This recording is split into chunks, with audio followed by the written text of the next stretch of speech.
నమస్తే. గాంధీ భవన్లో ఉన్న నాతో పాటు కాంగ్రెస్ పార్టీ అధికార ప్రతినిధి జ్ఞానసుందర్ గారు ఉన్నారు. రాష్ట్రంలో 2 అంశాలు చర్చకు వచ్చినాయి. సో ఒక బ్రేకింగ్ న్యూస్ కనిపిస్తూ ఉంది. ఎస్సీ ఎస్టీ వర్గీకరణ సంబంధించి సుప్రీంకోర్టు ఒక సంచలనమైన తీర్పు ఇచ్చింది. రాష్ట్ర ప్రభుత్వాలకు అధికారం ఉంది, నిర్ణయం తీసుకునే అవకాశం కల్పిస్తామని చెప్పి సుప్రీంకోర్టు ఒక నిర్ణయం తీసుకుంది. దానికి తోడు గత కొన్ని రోజులుగా తెలంగాణ రాష్ట్రంలో అసెంబ్లీ సమావేశాలు కొనసాగుతూ ఉన్నాయి. ప్రతిపక్ష పార్టీ వర్సెస్ అధికార పార్టీ మధ్య ఒక బలమైన చర్చ జరుగుతూ ఉంది. ఒకరి మీద ఒకరు విమర్శలు చేసుకుంటా ఉన్నారు. సో ఇవన్నీ అంశాలపైన మాట్లాడదాం. సో నాతో పాటు కాంగ్రెస్ పార్టీ అధికార ప్రతినిధి జ్ఞానసుందర్ గారు ఉన్నారు. అన్న నమస్తే. సో అసెంబ్లీ గురించి మాట్లాడుకుందామా లేకపోతే సుప్రీంకోర్టు తీర్పు గురించి మాట్లాడుకుందామా? మీరు ఏది అడిగినా మాట్లాడదాం.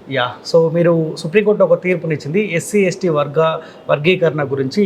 సో రాష్ట్ర ప్రభుత్వాలకు ఆదేశాలు జారీ చేసింది. సో మీరు అధికార పార్టీలు ఏ ప్రభుత్వంలో ఏ రాష్ట్రంలో అయితే అధికార పార్టీలు ఉన్నాయో సో వాళ్ళే నిర్ణయం తీసుకొచ్చని ఒక తీర్పునిచ్చింది. సో ఈ తీర్పును మీరు ఎట్లా చూస్తూ ఉన్నారు?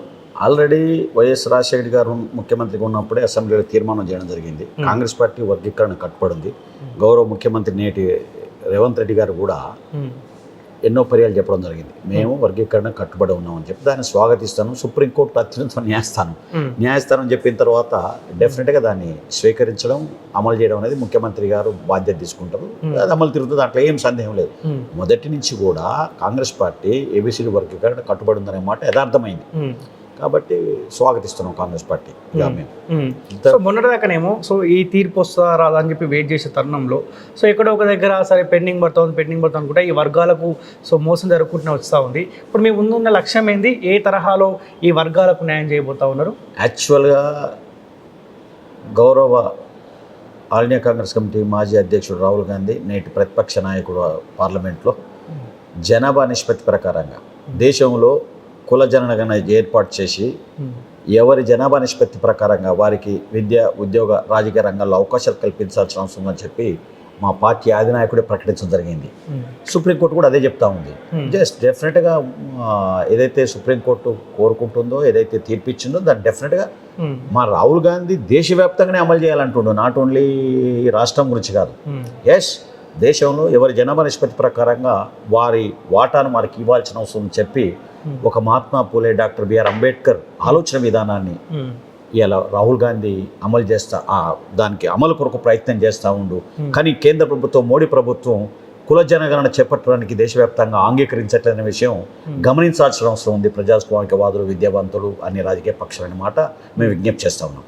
సో మీరు కులగణన విషయంలో రెడీగా ఉన్నారా? మీరు కూడా రాష్ట్రంలో రేవంత్ రెడ్డి గారు ముఖ్యమంత్రిగా కుల జనగణన చేపట్టి వారి నిష్పత్తి ప్రకారం వారి వాటా వారికి ఇద్దామనే మాట వారు చెప్పడం జరిగింది. ఆల్రెడీ ఒక కమిటీ కూడా వేయడం జరిగింది.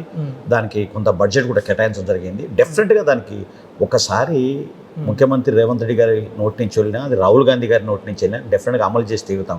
ఆనాడు వరంగల్ సదస్సులో రాహుల్ గాంధీ గారు 2 లక్షల రుణమాఫీ రైతాంగాన్ని చేస్తామనే మాట అన్న తర్వాత ఇవాళ ఎంతో కష్టం ఉంది, ప్రభుత్వం ఆర్థిక సంక్షోభంలో ఉంది. అయినా గుండె నింపడంతో గౌరవ ముఖ్యమంత్రి రేవంత్ రెడ్డి గారు ఈ 2 లక్షల రుణమాఫీ చేసి హరీష్ రావు, కేటీఆర్, కేసీఆర్ నోరు మూపించేది ఖాయం అనే మాట చెప్తా ఉన్నాం. ఇవాళ మొదట ₹1,00,000 అన్నారు, అది అమలైంది.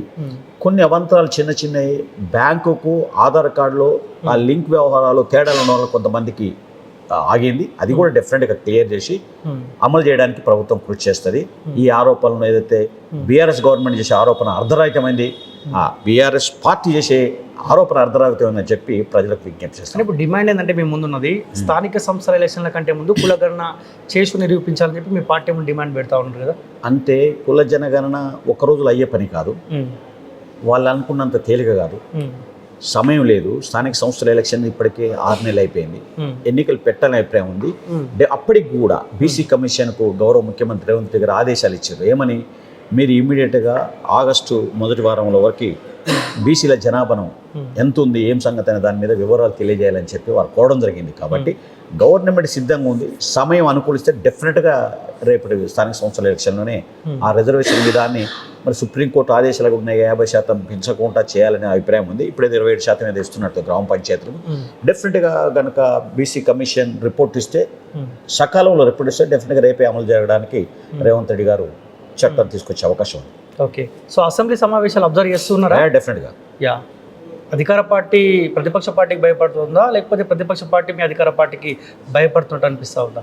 నేను ఆత్మవిశ్వాసం ఉన్న ముఖ్యమంత్రి రేవంత్ రెడ్డి గారు. ఆయన తప్పు మాట్లాడలేదు. నేను ఏమంటున్నా అంటే సబితా రెడ్డి గారు 2 పర్యాయాలు రాష్ట్రంలో మంత్రిగా పనిచేశారు. గౌరవ రాజశేఖర రెడ్డి గారు చెవెల చెల్లెమ్మ అని చెప్పి ఏ కార్యక్రమం చేసినా అక్కడి నుంచి స్టార్ట్ అయ్యేది. రేవంత్ రెడ్డి గారిని పార్టీలకు రమ్మని కోరిన మాట యథార్థం అని చెప్పి రేవంత్ రెడ్డి గారు కూడా చెప్తా ఉన్నారు. కానీ రమ్మని అక్కడ కౌరవ సైన్యంతో జాయిన్ అయిపోయింది. ఏదైతే పాండవ రాజ్యాన్ని వంశాన్ని నాశనం చేయాలని చెప్పి కోరుకున్న కౌరవుల పంచన చేరింది. కౌరవుల పంచన చేరిన తర్వాత భగవద్గీత ఒక మాట చెప్తా ఉంది. భగవద్గీతలో చెప్పిందే రేవంత్ రెడ్డి చెప్పిండు, తప్పు చెప్పలేదు, తప్పు మాట్లాడలేదు, చాలా గౌరవప్రదంగా మాట్లాడిండు. భగవద్గీతలో శ్రీకృష్ణుడు ఏం చెప్తుందంటే యుద్ధం చేసే సమయంలో ఇప్పుడు కర్ణుడు సోదరుడు అవుతాడు పాండవులకు. అర్జునుడు యుద్ధం సమయంలో అరే నేను మా తాత మీద మా అన్న మీద యుద్ధం చేస్తున్నా అనే మాట కొంచెం మనోవైరాగ్యానికి చెందితే గీతలో కృష్ణుడు బోధించాడు, అర్జున యుద్ధ సమయంలో బంధువులను కానీ స్నేహితులను కానీ చూడొద్దు, యుద్ధ నీతిని పాటించాల్సిన అవసరం ఉంది. ఎస్, నిన్ను నాశనం చేయడానికి, నీ వంశాన్ని నాశనం చేయడానికి, నీ రాజ్యాన్ని నుంచి నేను తొలగించడానికి చేస్తున్న కుట్ర ఏదైతుందో దాన్ని ఛేదించడంలో మన పరభేదం అనేది చూడడానికి వీలేదు, యుద్ధం ప్రకటించి గెలవాల్సిన అవసరం ఉందని చెప్పి కృష్ణుడు బోధించిండు. అదే క్రమంలో రేవంత్ రెడ్డిని పార్లమెంట్ ఎన్నికల్లో ఓడించితే ఇలా పిసిసి అధ్యక్షుడు అయ్యేవాడు కాదు, ముఖ్యమంత్రి అయ్యేవాడు కూడా కాదు. మరి సబితమ్మ రమ్మని రేవంత్ రెడ్డి రాజకీయ జీవితాన్ని సర్వనాశనం చేసి సమాధి చేయాలని చెప్పిన కేసీఆర్ పక్కన చేరితే ఎట్లా శ్రేయోభిలాష్ అవుతుంది? అంటే అమ్ముడు పోయింది సబితమ్మ. కానీ ఇంకా గౌరవంగా మాట్లాడి రేవంత్ రెడ్డి గారు సోదరి సబితమ్మ అనే మాట ఆమె పేరు కూడా ఎత్తలేదు. వాస్తవికంగా నేను ఎత్తుతున్నా, రేవంత్ రెడ్డి గారు ఎత్తలేదు. కాబట్టి సబితమ్మ కన్నీరు పెట్టినా ప్రజలు పట్టించుకునే పరిస్థితి లేదు. అరే ఏమమ్మా మా బోటోళ్ళము మమ్మల్ని బీఆర్ఎస్ బీజేపీ ఆహ్వానించినా వెళ్ళకుండా 40 సంవత్సరాలుగా పదవున లేకున్న పార్టీ కోసం సోనియా గాంధీ ఇందిరాగాంధీ ఆలోచన జ్ఞానం మేరకు పార్టీలో పనిచేస్తూ ఉన్నాం. పదవులే పరమావధి కాదు కదా నాయకుడికి. ఇవాళ నువ్వు ఎంజాయ్ చేసి పోయినావు, పోయి అక్కడ ఒకసారి మన మంత్రి అయినావు, ఇవాళ అపోజిషన్లో ఉన్నావు కదా. నిజంగా కూడా కేంద్ర పార్టీ గనక బీఆర్ఎస్ నుంచి వచ్చే వాళ్లకు మంత్రి పదవులు ఇవ్వద్దు అనే నిబంధన పెట్టకపోతే సబితా సునీత కూడా కాంగ్రెస్ పార్టీలో చేరేవాళ్ళు. ఆ నిబంధన ఉంది కాబట్టి గొంతు పెంచుతున్నారు రేవంత్ రెడ్డి గారి మీద. ఆ నిబంధన లేకపోతే ఆమె రావడానికి సిద్ధపడింది. ఇప్పుడు మీరు ఒక మాట అంటారు, ఆనాడు మీ కాంగ్రెస్ పార్టీ ఎమ్మెల్యేలు బీఆర్ఎస్ పార్టీకి అమ్ముడు పోయినారు ఒక మాట అంటా ఉన్నారు. మరి ఇప్పుడు బీఆర్ఎస్ పార్టీ నుంచి మీ పార్టీకి వస్తున్న ఎమ్మెల్యేలని మీరు కొనుగోలు చేస్తూ ఉన్నారా?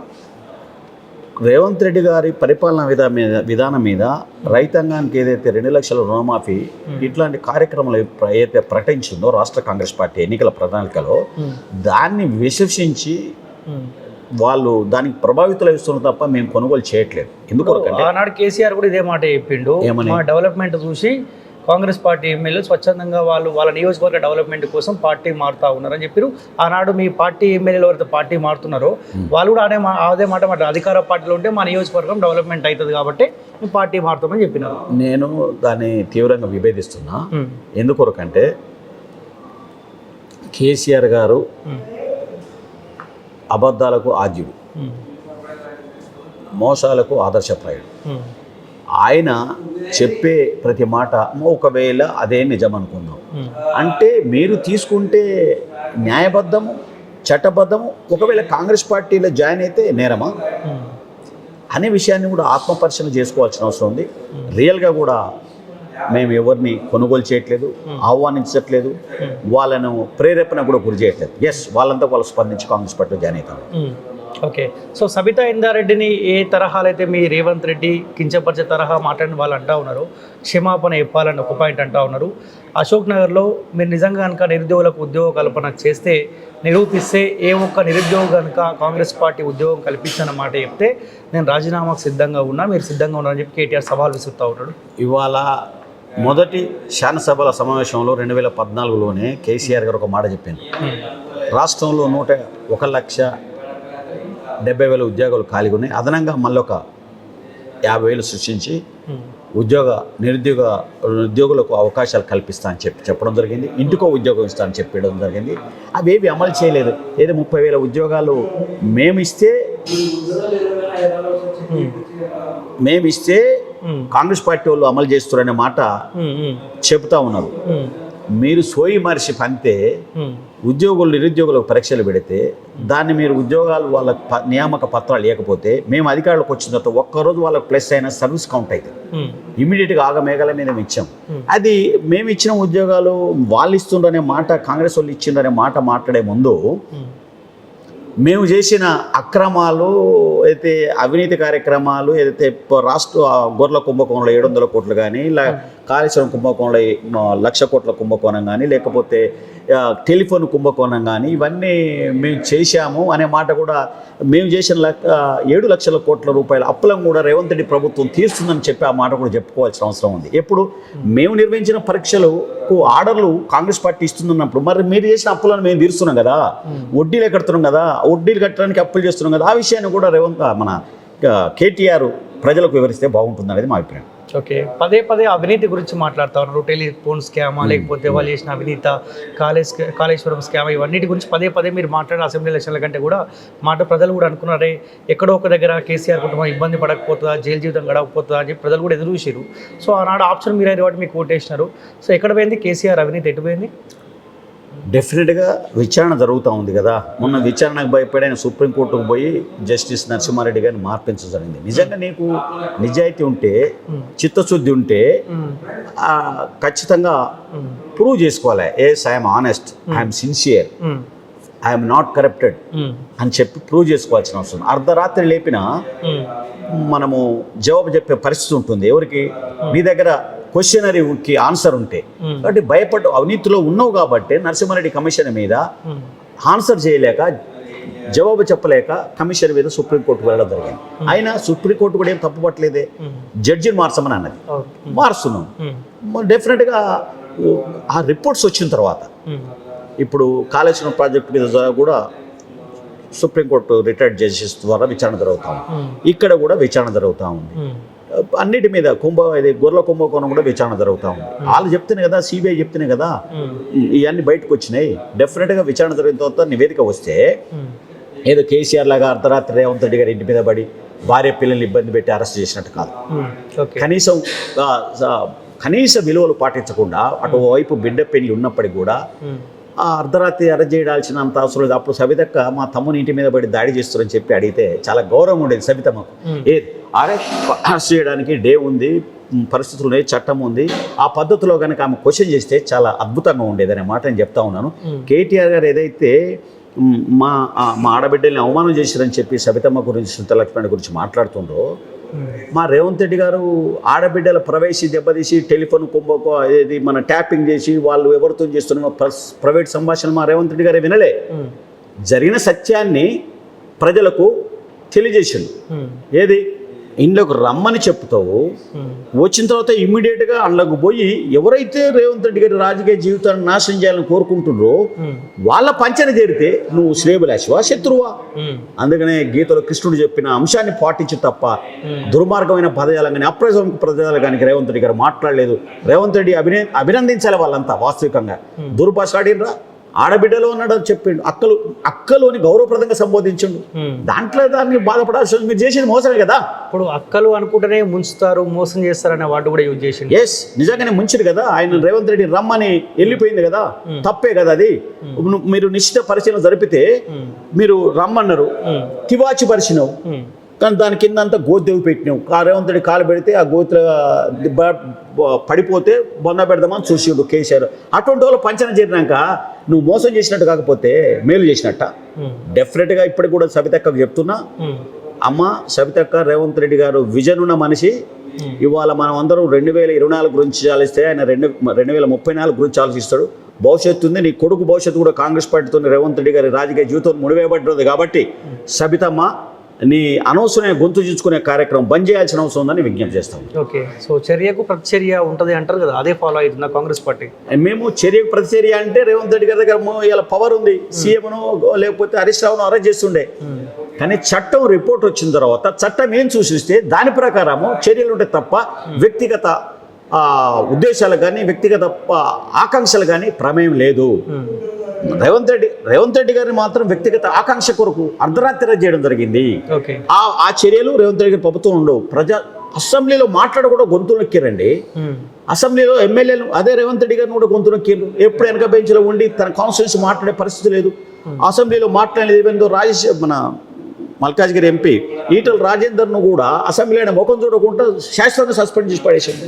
ఇట్లాంటి చర్యలు ఆ ఇందిరా పార్క్ దగ్గర ధర్నా చౌక్ రద్దు చేశారు. ఎస్, మా ప్రభుత్వం ఏమంటుండ్రు, రేవంత్ రెడ్డి గారు స్పీకర్ గారు వాళ్ళు వినాల్సిందే, మాట్లాడాల్సిందే, వాళ్ళకి మనం జవాబు చెప్పాల్సిందే. వాళ్ళని దాన్ని రాత్రి 1 గంట దాకా సమావేశాలు నడిపించారు.